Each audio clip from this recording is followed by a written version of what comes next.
Welcome back. St. Lucia's first responders have been equipped with the necessary training and technology to improve their responsiveness on duty. What started out as an ambulance donation to the St. Lucia Fire Service developed into a project that equipped St. Lucia's first responders with the necessary training and technology to improve their responsiveness when on duty.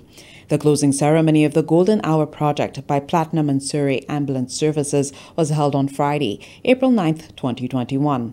At the ceremony, participants in the training exercise received their certificates and the fire service received 3 new ambulances.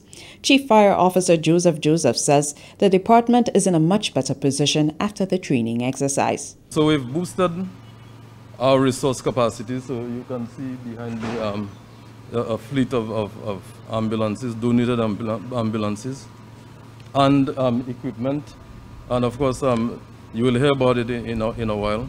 We've also boosted our response capacity in the training that was provided to members of our department as well as the Royal St. Lucia Police Force.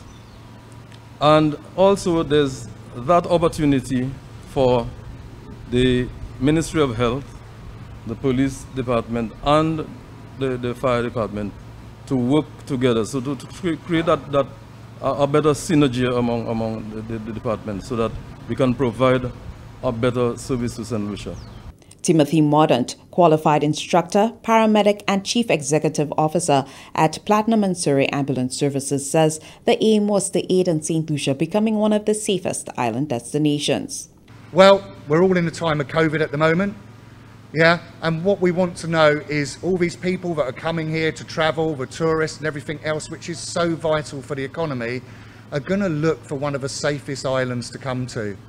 And what we're doing is we're helping and promoting St. Lucia to be one of those safest islands.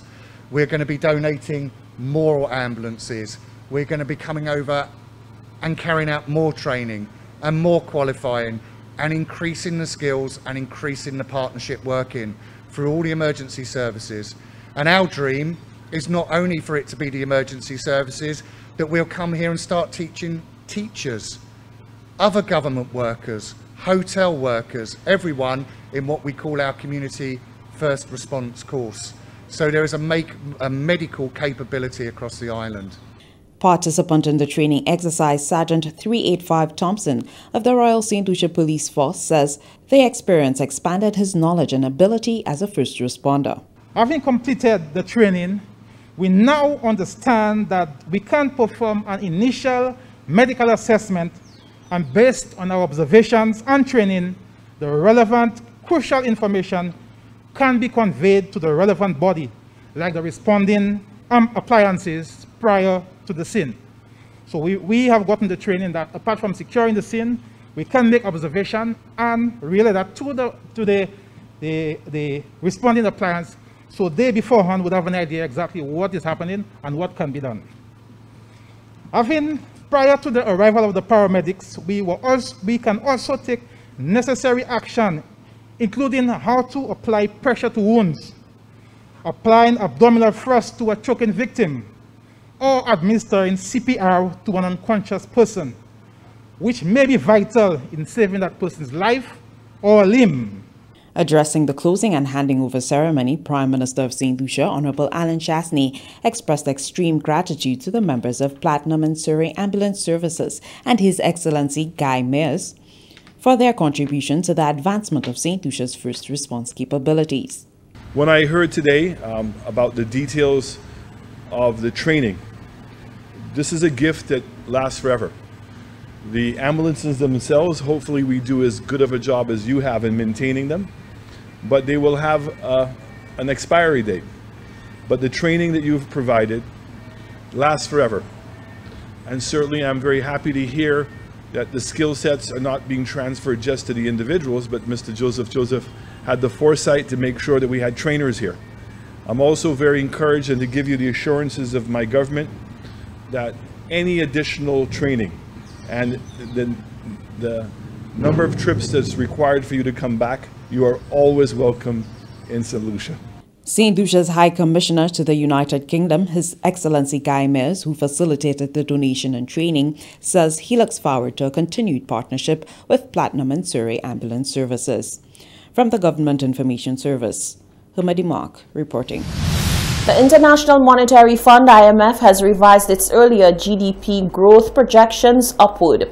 An expansion of the global economy of 6.0% is now expected for 2021, with growth ranging between 3.3% to 6.4% for advanced economies. The IMF projects GDP growth for the Caribbean of 3.3% for 2021 and 11.1% for 2022. Prime Minister Allen Chastanet outlined the growth prospects while delivering the 2021-2022 budget presentation on Tuesday. According to the Caribbean Tourism Organization, recovery for the region will be driven mainly by a turnaround in tourism sector in terms of anticipated improved arrival levels when compared to the 65.6% decline in arrivals for 2020. Even as this projected recovery of the tourism sector is expected to bring some relief in the short term, in the first instance, the long-term effects of this pandemic are likely to linger for some time. Meanwhile, St. Lucia is poised to experience a partial economic recovery in 2021 as well. This will be driven by an expected increase in economic activity in the second half of 2021. Public sector construction is expected to drive through in 2021 as a result of the timely implementation of various major pre-planned projects aimed at upgrading the core infrastructure, among other initiatives. According to Prime Minister Chastanet, most of the initiatives are in the form of shovel-ready projects, which are ongoing, while others are on the cusp of commencement. In addition, the tourism sector is expected to partly recover and boost overall economic activity with positive impacts on investor and consumer confidence. Increased activity is also expected from the increased ease of doing business as consumers and businesses continue to adapt to the new normal. Consequently, Mr. Speaker, St. Lucia, like the rest of the region and the world, remains vulnerable to external shocks, which pose downside risks. These risks include unforeseen delays in the execution of construction activities, the impact of extreme weather events, retained travel restrictions and protocols which may constrain the pace of tourism rebound and increase pressure on public finances. The U.S. is expected to exceed its pre-pandemic GDP levels in 2021, while others will return to pre-COVID levels later in 2022 and 2023. The Prime Minister's budget address for the financial year 2021-2022, which was presented on Tuesday, focused on how to live and thrive in a world with and changed by COVID-19. This, as the government says, it accelerates its journey to global excellence. Prime Minister Chastanet detailed how the estimated $1.6 billion budget will be disbursed. As in previous years, the economic and productive sectors will receive the largest share of allocated expenditure of $889.05 million, or 54.3% of total expenditure. Of $1.63 billion, of this amount, 77% is allocated to recurrent expenditure and programs, and $207 million, or 23%, to capital expenditure to support and provide impetus to the growth and development thrust of the government. The Ministry of Finance, which is responsible for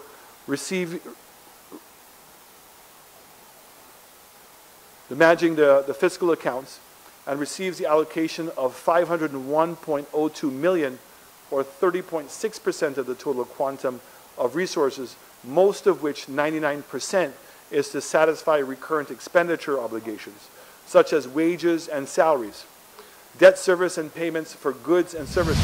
Amid high levels of continued uncertainty as a result of COVID-19, Prime Minister Chastanet says the 2021-2022 budget is St. Lucia's best estimate for both revenue and cost. For this reason, the government continues to attempt to get people vaccinated and to focus on domestic growth initiatives such as construction, call centers, manufacturing, agriculture, offshore financial services, etc. This helps us continue to bolster the economy and mitigate the fallout on individual households. We witnessed just recently between the volcano and the heavy rains that continued in this country. We witnessed just recently, between the volcano and the heavy rains, the continued importance of building resilience in this country. We now understand that resilience is not only the physical infrastructure, but it's human, from the health and perspective as well as education. The 2021-2022 budget address was themed Adapting, Overcoming and Persevering. We are a resilient nation. You're watching the Hot 7 TV Nightly News. When we return, the latest weather report.